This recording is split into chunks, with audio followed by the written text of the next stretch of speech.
If a stovetop surface element won't work, won't turn off, or is making noise, it's possible the element switch has shorted. Surface element switches are usually located behind the control panel on electric ranges, or under the cooktop inside an element switch box for standalone electric stovetops.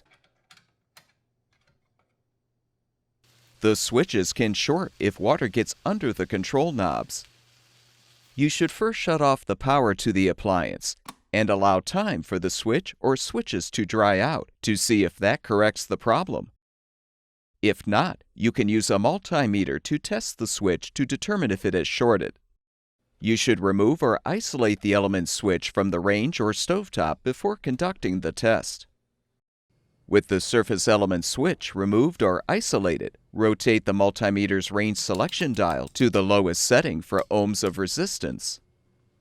Using the appliance's wiring diagram, identify the location of the switch's input terminals, typically labeled L1 and L2, as well as the output terminals, typically labeled P, H1, and H2.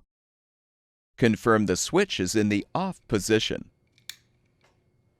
Now contact the black meter lead to one of the switch's input terminals and the red lead to the corresponding output terminal.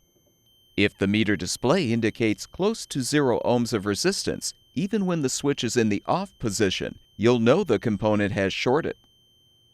Repeat the test on the other input and output terminals to confirm whether or not a short is present, and replace the switch if necessary.